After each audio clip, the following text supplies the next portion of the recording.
Hi అండి అందరికీ welcome to my channel. So మనమైతే వరల్డ్ జియోగ్రఫీలో భాగంగా ముందు వీడియోలో మనం సముద్ర శాస్త్రం గురించి తెలుసుకున్నాం కదండి. సో అది కంటిన్యూ అండి ఈ వీడియో. సో ముందు 2 సముద్రాలు తెలుసుకున్నాం, మహాసముద్రాల గురించి మనం తెలుసుకుంటున్నాం కదా. పసిఫిక్ మహాసముద్రం, అట్లాంటిక్ మహాసముద్రం గురించి అయితే మనం ముందు వీడియోలో తెలుసుకున్నాం. సో ఈరోజు మిగిలిన సముద్రాల గురించి అయితే తెలుసుకుందాం, ఓకేనండి. సో అందులో భాగంగా మూడోది హిందూ మహాసముద్రం. సో హిందూ మహాసముద్రం అనేది ఎం ఆకారంలో ఉంటుందండి, ఓకేనా. ఏ ఆకారం, వెరీ వెరీ ఇంపార్టెంట్, ఎం ఆకారంలో ఉంటుంది. దక్షిణ అర్ధగోళంలో అధిక భాగం విస్తరించి ఉన్న మహాసముద్రం ఏది అని అడిగితే హిందూ మహాసముద్రం అని చెప్పండి. ఏ ఆకారంలో ఉంటుంది హిందూ మహాసముద్రం అంటే ఎం ఆకారం, very very important. Next, Hindu మహాసముద్రం మరియు ఎర్ర సముద్రాలను కలిపే జలసంధి ఏది అని అడిగారు అనుకోండి, బాబ్ ఎల్ మాండెబ్, ఓకేనా, బాబ్ ఎల్ మాండెబ్. సో దీనినే అండి గేట్వే ఆఫ్ టియర్స్ అంటారు. ఏమంటారు? గేట్వే ఆఫ్ టియర్స్ అంటారు. Very very important. Bab el మాండెబ్నే గేట్వే ఆఫ్ టియర్స్ అంటారు. ఈ సముద్రంలో అత్యంత లోతైన ప్రదేశం ఏది అంటే సుంధా కందం అండి, ఓకేనా. నెక్స్ట్, ఈ సముద్రంలో అమెరికా డిగో గార్షియా అనే దీవిలో సైనిక స్థావరం అయితే ఏర్పాటు చేసిందండి, ఓకేనా. ఈ డిగో గార్షియా అనేది ఒక దీవి అనమాట. నెక్స్ట్, హిందూ మహాసముద్రం ఉంటుంది డిగో గార్షియా. ఇందులో అమెరికా అనేది తన సైనిక స్థావరాన్ని ఏర్పాటు చేసింది, వెరీ ఇంపార్టెంట్. నెక్స్ట్, ఈ సముద్రంలో అతి పెద్ద దీవి ఏది అని అడిగితే మడగాస్కర్ అండి. హిందూ మహాసముద్రంలో అతి పెద్ద దీవి మడగాస్కర్, ఓకేనా. ఇది ఒక దేశం అండి మడగాస్కర్. ఇది హిందూ మహాసముద్రంలో ఉంటుంది, ఓకేనా.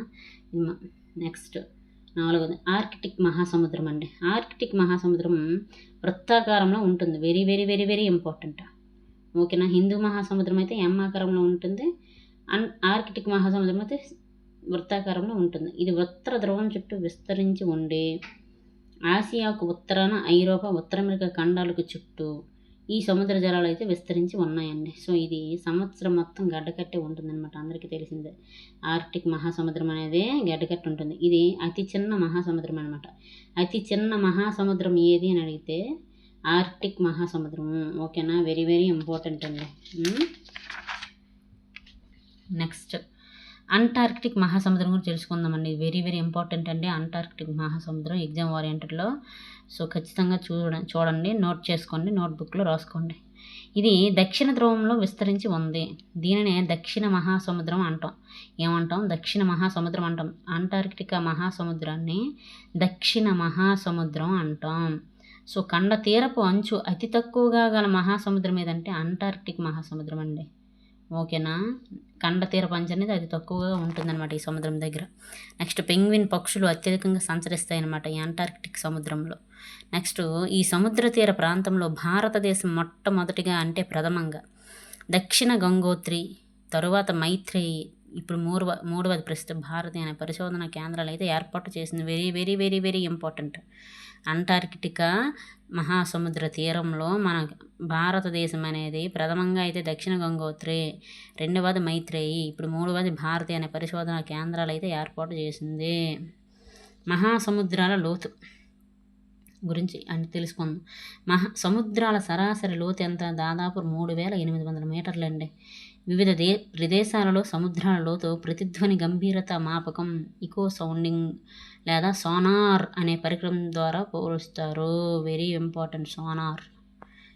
సముద్రాల లోతును పాతంస్ అనే ప్రమాణంతో కొలుస్తారు. Very very very very very very important. మళ్ళీ చెప్తున్నాను, సముద్రాల లోతును పాతంస్ అనే ప్రమాణంతో కొలుస్తారు. చాలాసార్లు అడిగాడు, most important repeated bit. 1 fathom equals 1.8 metres. గుర్తుపెట్టుకోండి. సముద్రం ఉపరితల దూరాలను కొలవడానికి ఉపయోగించే ప్రమాణం ఏదని అడిగితే nautical mile, very important. 1 nautical mile equals to 1.852 kilometres, very important, ఓకేనా. మళ్ళీ చెప్తున్నాను, నేను ఇంపార్టెంట్ అనేది మాత్రం ఖచ్చితంగా వదలకండి ఆ పాయింట్. మహాసముద్రాల భౌతిక లక్షణాలు ఏంటి అని తెలుసుకున్నాం. సముద్ర భూతల విభజన, నిమ్నోన్నత స్వరూపాలు, దీవులు, ద్వీపకల్పాలు, అఖాతాలు, సింధు శాఖలు, ఉష్ణోగ్రత సాంద్రత, ఓకేనా. సముద్ర ప్రవాహాలు, పోటుపాట్లు ఇవన్నీ ఉంటాయి. సో వీటి గురించి మనం ఒక్కొక్క వీడియోలో పూర్తిగా మనం ఈ లెసన్స్ అయితే తెలుసుకుందాం, ఓకేనండి. సో ఈరోజు వీడియోలో అయితే ఈ 3 సముద్రాల గురించి మనం తెలుసుకున్నాం కదా.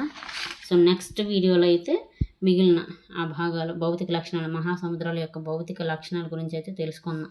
ఓకేనా? వీడియో కనుక యూస్ఫుల్ అనిపిస్తే ఖచ్చితంగా ప్లీజ్ లైక్ అయితే చేయండి. లైక్ చేసి నన్ను సబ్స్క్రైబ్ చేయండి. మీరు నాకు లైక్ ఇస్తే నాకు సపోర్ట్గా ఉంటుంది.